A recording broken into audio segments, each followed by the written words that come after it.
matumaini yangu mzima wa afya, mtazamaji wa SAUT TV. Karibu katika kipindi cha Kioo cha Mwanamke, kipindi ambacho kinakupa fursa ya kuangazia mafanikio yote ya mwanamke aliyofanywa katika jamii.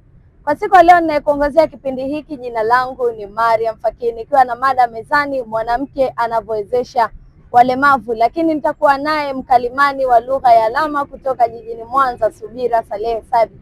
Nikusihi uendelee kusalia nasi kuanzia mwanzo hadi tamati. Subira, habari za saizi? Nzuri, habari za wewe? Salama, pole na hongera kwa kazi. Asante, hongera pia kwa majukumu. Asante. Ndiyo. Tukianza tu, nini hasa kilikuvutia wewe kuingia katika kazi ya ukalimani wa lugha ya alama?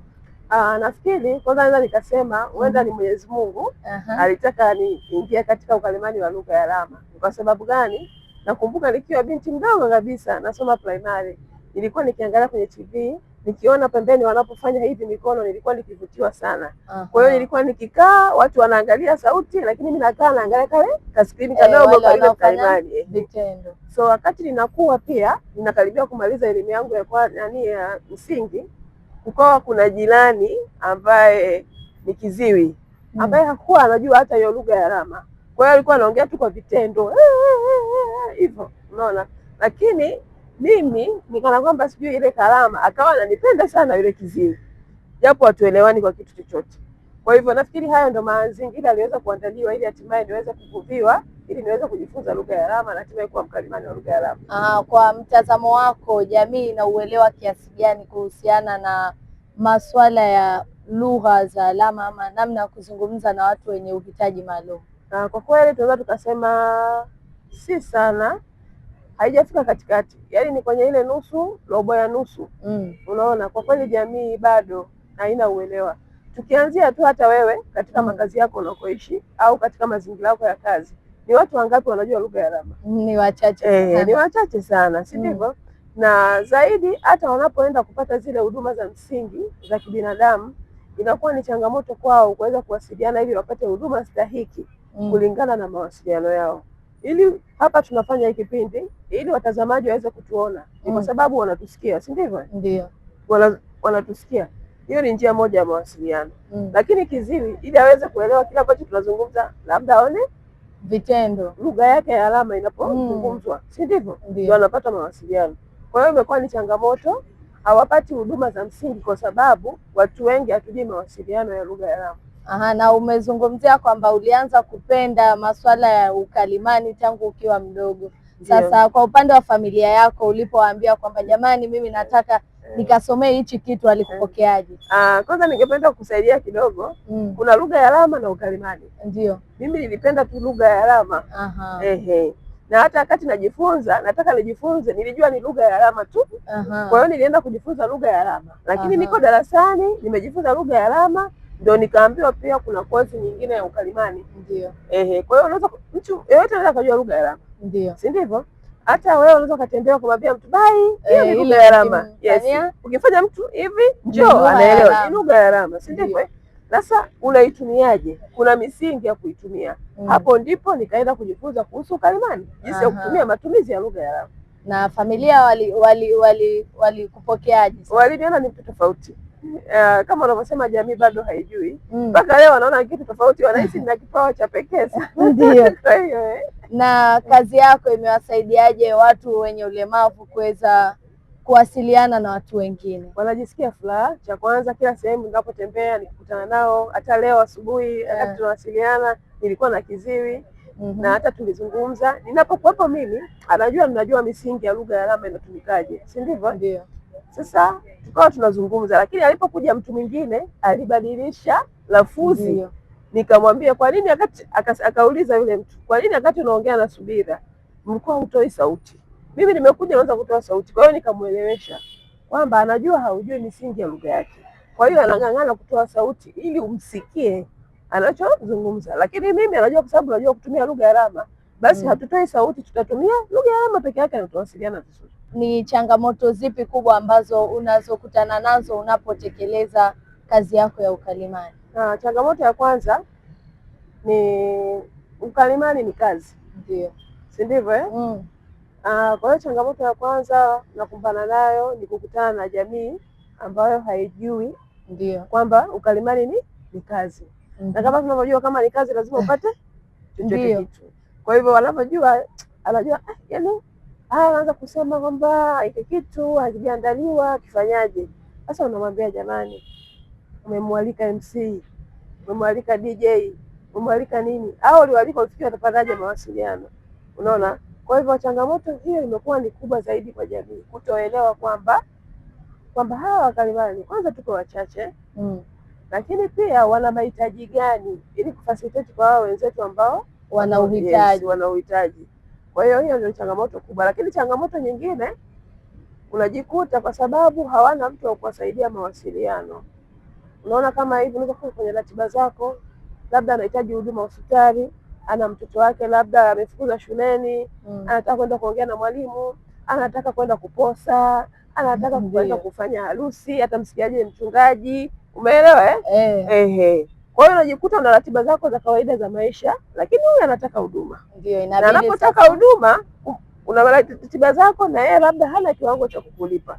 Unaona? Kwa hiyo inabidi uanze kujitolea, uongeeje jinsi ambavyo unaweza kumsaidia aweze kufanikisha jambo lake. Kwa hiyo ni changamoto ambazo tunakutana nazo. Na kwa upande wako sasa, mwanamke ana nafasi gani katika kumsaidia mtu mwenye uhitaji ama mtu mwenye ulemavu katika jamii? Hilo swali zuri sana. Kwa sababu gani? Katika kila engo au katika sera zote za mataifa mwanamke anapewa kipaumbele ili kuweza kusaidia jamii. Na hata kumekuwa na misemo mingi kwamba sauti ya mwanamke inasikika zaidi. Yaani mwanamke akisema kitu inaonekana kina nguvu zaidi.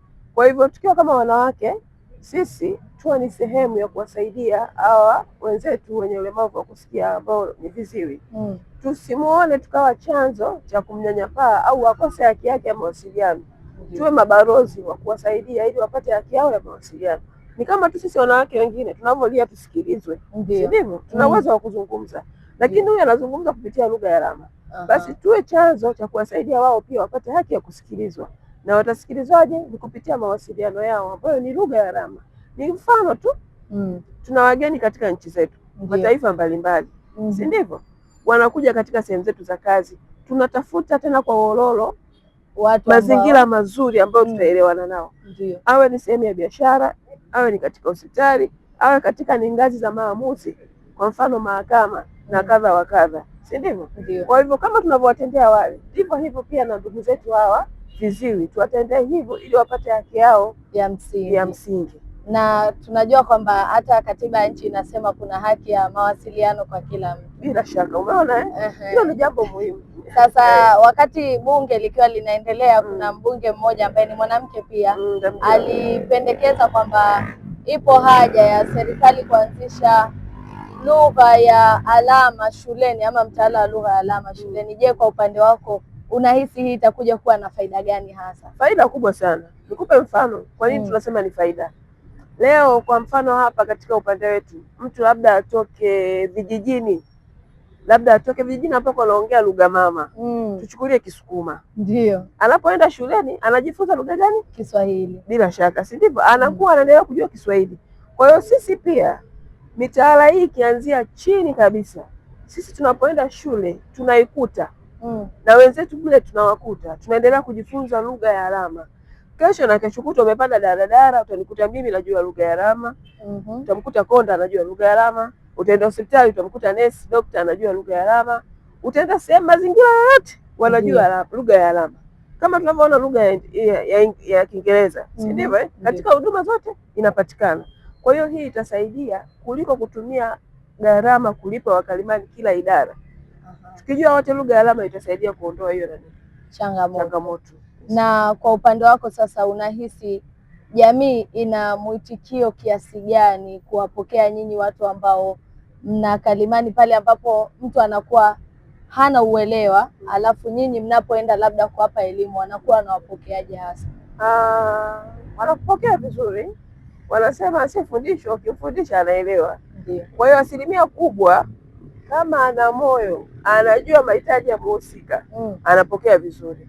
Labda tu awe hataki kuelewa, lakini wengi wanapokea vizuri na hata anasema niko tayari na mimi nijifunze, wewe ulijuaje? Kwa hiyo hicho kitu kwa mfano ukitaka kusema labda samahani kwa lugha ya alama. Unapangusa hapa samahani. Ukifanya hivi na samahani, sura yako ikaonyesha. Wewe sema samahani, unacheka, si ndivyo? Unaonyesha tu samahani. Kwa hiyo ukimfanyia hivi anaelewa, anaomba msamaha. Kwa hiyo sasa mimi hapo natamani kujua wale viziwi sasa, je, zile lugha za alama wanakuwa wanazijua? Yaani anazaliwa anajua maana yake, au na yeye ipo haja ya yeye pia kujifunza? Muuliza swali zuri, nimelipenda. Watu wengi hawajui lugha ya alama. Mtoto anapozaliwa anaanza mama na mtoto kutengeneza lugha yake. Ndio. Ni kama tulivyo sisi. Na unasikia sisi tunaosikia. Mtoto anapozaliwa maji anaita ma, si ndivyo Wewe ukienda mgeni mtoto akasema ma, ataka aje mzazi wake hapa anataka nini? Si ndivyo? Ina maana mtoto ameshatengeneza lugha na mama yake. Kwa hiyo ndivyo ilivyo na lugha ya alama. Anapozaliwa anatengeneza lugha na mama yake. Sawa, kwa sababu huyu ameshajua mwanangu asikii. Huyu anajua mamangu anaongea. Kwa hiyo wanakuwa na lugha yao kama familia. Sasa wanapokuwa, Tanzania ina lugha rasmi ya lugha ya alama ambayo hata sisi wakalimani tunajifunza. Sawa. Kwa hiyo anapoenda shuleni, anapoenda katika mazingira tofauti tofauti, anakutana na ile lugha rasmi sasa ya lugha ya alama. Kumbe ni kama ambavyo kuna lugha rasmi ya wanaozungumza, pia kuna lugha rasmi kwa wanao. Bila shaka. Kama kulivyo na misamiati ya Kiswahili na Kiingereza, hata kwenye lugha ya alama kuna misamiati yake pia. Mimi ningetamani uongee sentensi moja kwa lugha ya alama. Nipe, ongea, mimi nitatafsiri. Labda tuseme wewe ongea vyovyote, nipe muda nitafsiri ili hata wanaotuona ajue tunamaanisha. Wewe ongea, mimi nitatafsiri. Tukianza labda, nimefurahi kukuona. Nimejisikia radi, umenitamanisha na mimi niweze kujifunza. Karibu jifunze. Tunapenda watu wote wajue lugha. Na kuna ile ishara wanakuwa wanafanya hapa hivi kwenye moyo. Hivi. Lugha ya alama, kuna lugha ya alama ya Tanzania, kuna lugha ya alama ya asili ambayo ile ambayo inatengenezwa na viziwi wenyewe, lakini kuna lugha ya alama ya kimataifa.